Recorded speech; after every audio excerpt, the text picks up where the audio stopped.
सोमवार की हमारी आज की कथा में ओम नमः शिवाय। प्राचीन समय की बात है। एक गांव में एक साहूकार रहा करता था। साहूकार धनी था। उसके पास अथाह धन दौलत थी, लेकिन उसकी कोई संतान नहीं थी। साहूकार भगवान शिव को प्रसन्न करने के लिए सोमवार का व्रत करता था और व्रत के दौरान वे विधि पूर्वक भगवान शिव और देवी पार्वती की पूजा शाम को प्रदोष काल में किया करते थे।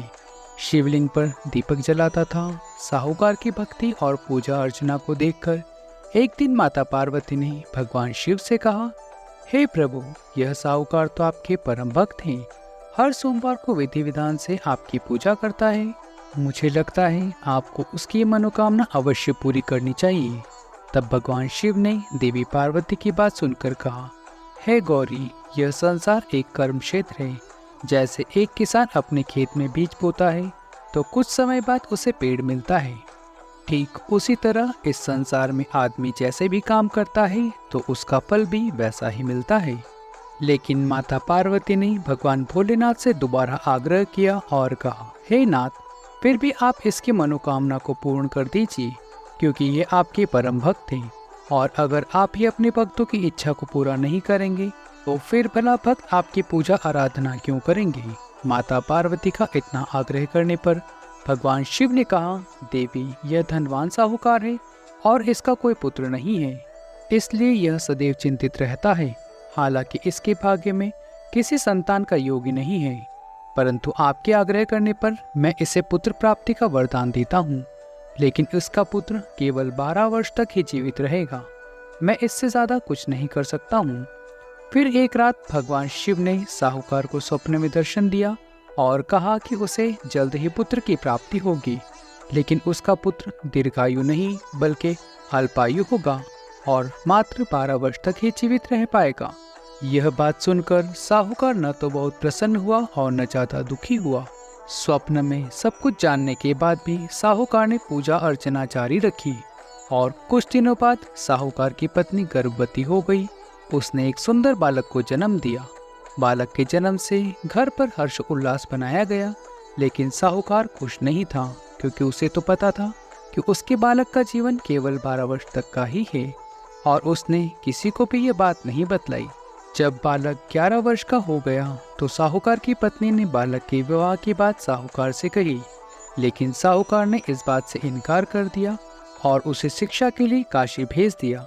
साहूकार ने बालक के मामा को बुलाया और पैसे देकर उन्हें बालक के साथ काशी जाने का आदेश दिया। साहूकार ने मामा भांजे से कहा कि वह काशी जाते समय रास्ते में यज्ञ करते हुए जाएं और ब्राह्मणों को भोजन कराते हुए जाएं। दोनों मामा भांजे ने ऐसा ही किया। काशी जाते समय जिस रास्ते में मामा भांजे गुजर रहे थे, उस राज्य का राजा अपनी पुत्री के विवाह एक ऐसे राजकुमार से करवा रहा था जो काना था। उधर दूल्हे का पिता इस बात से चिंतित था कि अगर दुल्हन पक्ष को इस बात का पता चल गया तो राजकुमारी विवाह के लिए मना कर देगी। इसलिए उसने जब साहूकार के पुत्र को देखा तो उसने सोचा कि मैं अपने बालक के स्थान पर तोरण के समय इस बालक को बिठा दूंगा और दुल्हन के पक्ष वालों को पता भी नहीं चलेगा। दूल्हे के पिता ने साहूकार के पुत्र को इस बात के लिए तैयार किया और बालक भी तैयार हो गया। इस तरह उस बालक ने दूल्हे के कपड़े पहन लिए और घोड़ी पर चढ़कर तोरण की रस्म को पूरा किया। तुरंत बाद जब फेरे की बारी आई तो दूल्हे के पिता ने फिर साहूकार के पुत्र से अनुरोध किया कि वह दुल्हन के साथ फेरे भी ले ले, ताकि विवाह संपन्न हो सके और यह बात छुपी रहे। मामा राजी हो गए और विवाह समारोह संपन्न हो गया। विवाह संपन्न होने के बाद मामा भांजे काशी के लिए प्रस्थान कर गए, परंतु साहूकार के पुत्र ने दुल्हन की चुनरी पर लिख दिया था कि तुम्हारा विवाह तो मुझसे हुआ है, लेकिन तुम जिसके साथ विदा की जाओगी वो एक आंख वाला राजकुमार है और मैं काशी शिक्षा ग्रहण करने जा रहा हूँ। राजकुमारी ने यह बात पढ़ी तो उसने राजकुमार के साथ जाने से इनकार कर दिया और अपने पिता को कहा कि यह मेरा पति नहीं है, मेरे पति शिक्षा ग्रहण करने काशी गए हुए हैं। जब सब जगह ये बात फैल गई तो मजबूरी में दुल्हा के पिता को राजा को सारी बात बतानी पड़ी और दुल्हन के पिता ने अपनी बेटी को भेजने से इनकार कर दिया। इधर मामा भांजे दोनों काशी पहुंच गए और बालक शिक्षा ग्रहण करने लगा। तब मामा ने यज्ञ करना शुरू कर दिया। जब साहूकार का पुत्र 12 वर्ष का हुआ तब एक दिन उसने अपने मामा से कहा कि उसकी तबीयत ठीक नहीं है और वे सोने के लिए अंदर जा रहा है। साहूकार का पुत्र अंदर सोने के लिए कमरे में गया तो उसकी मृत्यु हो गई। थोड़ी देर के बाद जब मामा अंदर गया तो उसने बालक को मृत अवस्था में देखा और बहुत दुखी हुआ, परंतु वे रो नहीं सकते थे वरना उनका यज्ञ अधूरा रह जाता। इसलिए मामा वापस आकर यज्ञ करने लगे और यज्ञ पूरा करने के बाद ब्राह्मणों को भोजन कराने के बाद मामा अपने मृत भांजे को देखकर विलाप करने लगे। ठीक उसी समय उस मार्ग से भगवान शिव और देवी पार्वती जा रहे थे।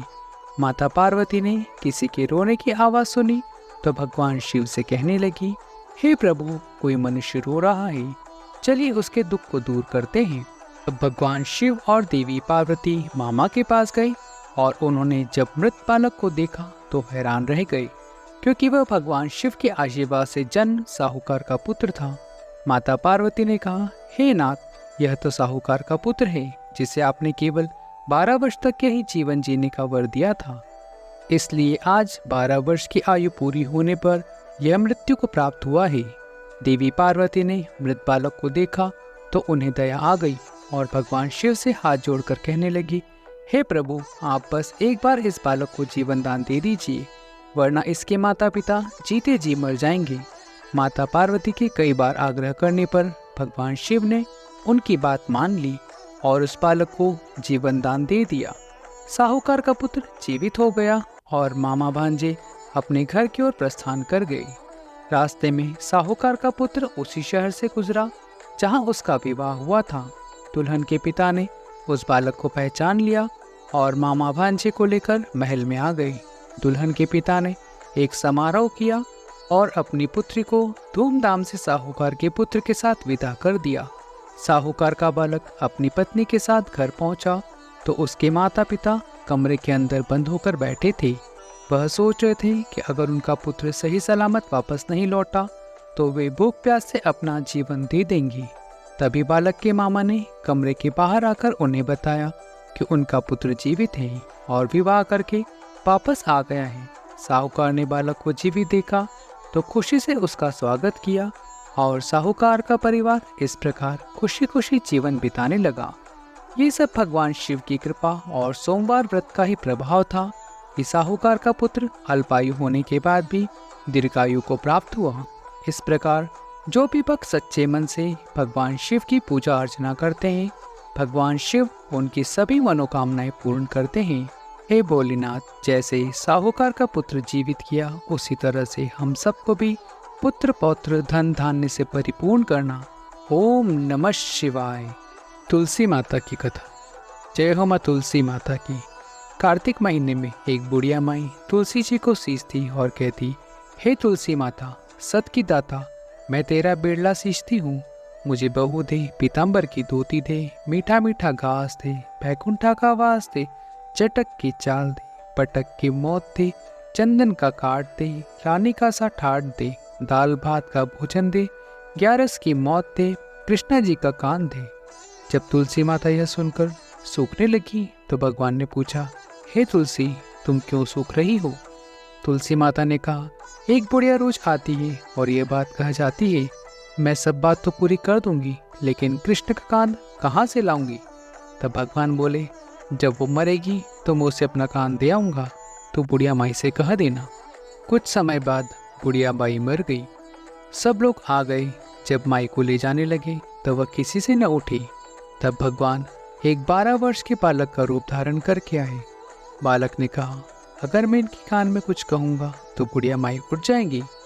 बालक ने कान में कहा, बुढ़िया माई मन की निकाल ले, पीताम्बर की धोती ले, मीठा मीठा घास दे, बैकुंठा का वास दे, चटक की चाल ले, पटक की मोत ले, कृष्णा जी का कान दे। यह सुनकर बुढ़िया माई हल्की हो गई और भगवान ने कंधा दिया और बुढ़िया माई को मुक्ति मिल गई।